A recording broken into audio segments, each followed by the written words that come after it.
Hey everybody, welcome back. Detail. Today we're doing part 3 of the 3-part series on instant change. The first was the physiology, the second was the language that we use, and the third is the focus. All of our thoughts, any thought we've ever had, is in response to a prompt that we've given our subconscious, what we'll call questions. Some of the more dangerous ones we talked about, why am I not good enough? Why haven't things worked out? Why do I always get it wrong? Why do I keep fucking up? Things like that. You get those answers because you're prompting your subconscious. And to clarify, all subconscious is it's information that we have access to, but not consciously access. We don't consciously have access to it. A person under hypnosis can recall what they were wearing, if they had on matching or mismatching socks, 10 years ago on a given day.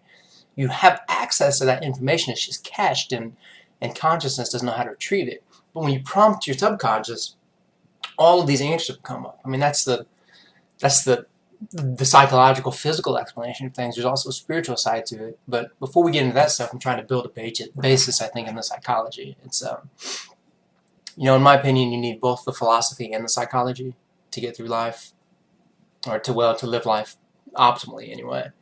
But anyway, back to focus. Our thoughts are answers to a prompt that we're having. If you don't believe me, then think, what would I like to eat right now? Think that question. What would I like to eat right now? And look at the answers that just come welling up in your head. That's, those are your thoughts right now. But you control those thoughts with your focus. The focus being the question that you're asking yourself. Literally asking your subconscious, we'll call it. And that's what happens. If you take one thing from this is what it should be. Write this question down on a piece of paper. Write it on a rubber band and put it around your wrist. Put it on a note card and put it on your rear view mirror in your car. Well, not your, someplace that won't make you get in a wreck. Just this question. What else could this mean? What else could this mean? Anytime you're feeling poorly, anytime you're feeling bad, depressed, etc., ask yourself the question, what else could this mean? Because you'll be thinking about something that's happening externally usually. That's, when we're truly internal and in touch with ourselves, there's no such, you're not unhappy because you haven't been linked, to the infinite, somewhere behind you, or through you, or above you, or in you, whatever directions don't really apply. But there's no unhappiness there, so you're almost always responding to something external when you're feeling that way. But it's your interpretation of what's going on. Remember, all stimuli are ambiguous.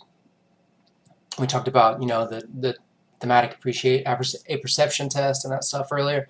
That's what I wanted to get to. Press is where you go. Where you go under stress, how you interpret a stimuli is what it means to you. But that's going to be in response to questions you're asking yourself about things. Make sense? But when you begin to ask, what else could this mean? Then immediately, different things start popping up in your head. We talked about, asking you shall receive, and, knocking the door shall be open. Those things are they're true. Those are literal statements. They really are. They're not parables.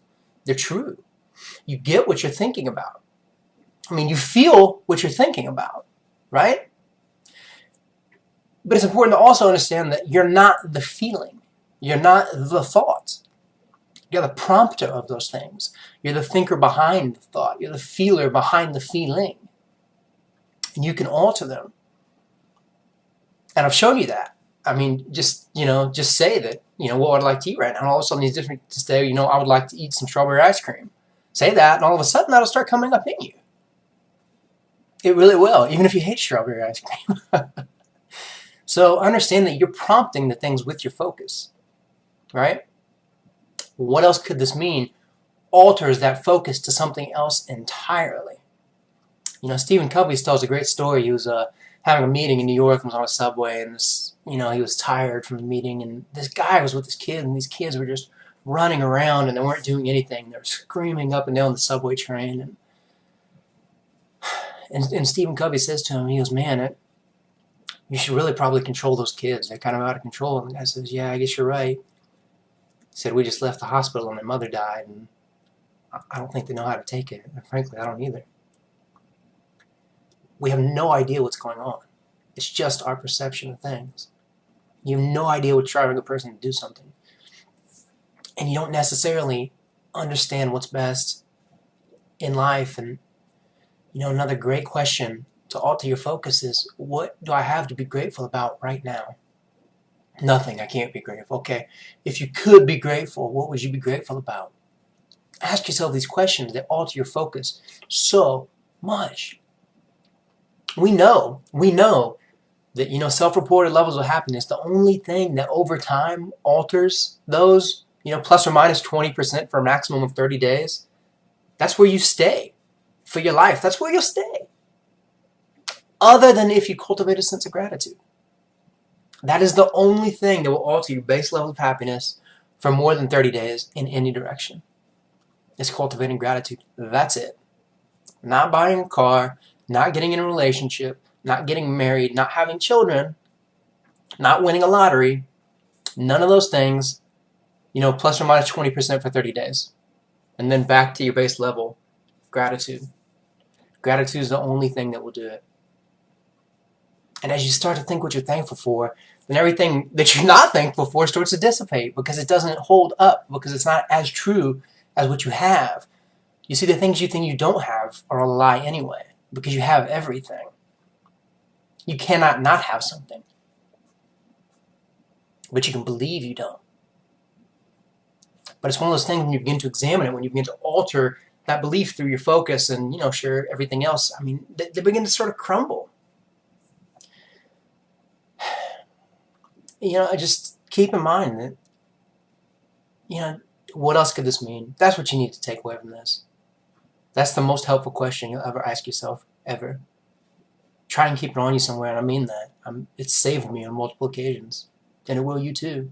The body language, the physiology, the language, and the focus will instantly change you. Any one of them will. All three of them will have a huge shift. And then if you cultivate a sense of gratitude, it'll last. But that's also just focus, because you have everything to be grateful for. Right now, you're on a computer watching someone who could be a million miles away. You never have to leave. You didn't have to go through anything to earn this information. It's just here. You can go to the movie theater and see a movie for $10 that cost $100 billion to make. Something absurd. You can drive a car. There's my dog in the background. You can own a dog. You can read books that you didn't have to write. We have everything in the world to be grateful for. The only thing we have to be ungrateful for are lies that will crumble. That's just lower frequency. It can't last. What else could this mean? What do I have to be grateful for? Here's another one. It's great. What's great about this problem? I'm fighting with my girlfriends. I'm so mad. I'm so misunderstood and all these things. I just feel so horrible. And I just, was there a time in my life when I would have killed to be in a relationship because I was so lonely? Yeah. So now you're in there, and of course it's probably not exactly what you thought, and things are going wrong, but what's great about it? That's what's great about that, that you're not lonely anymore. That in some ways you got what you wanted. Or if you are lonely, was there a time when you just wanted someone to leave you alone so you could be by yourself and focus on your thoughts? Sure, that's probably true too. You're getting 100 phone calls, you're so busy with work. Was there a time when you would have killed for people to be calling you to try and give you money to do something for them? Yeah, probably. See? So take away that. First and foremost, what else could this mean? And then, second and tertiary is what do I have to be grateful about? But that's more of a long-term thing. It'll be hard to get grateful if you're in like a depressive state. I know that's why I said if I could be grateful, what would I be grateful for? Because things like depression and stuff, they don't let you out very easily. You have to break out with the three things we're talking about. But then if you cultivate that gratitude, it will last. You see, and then what's great about this problem? because there will be something that's great. That's just the nature of things. There always is. You know? And I said before, anytime you're in pain, you're believing a lie that's true. Right? So anyway, I hope some of you take this information to heart because it really is effective. Even if it sounds crazy, just try it. Well, what do you have to lose? You know?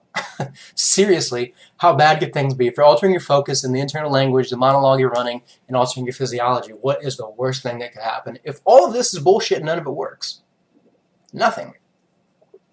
Or maybe you don't want to try because you get your hopes up and get crushed. I don't know. So maybe you never try anything if that's the case. This does work. It will work. And it will work as much as you let it work. God bless and have a good day.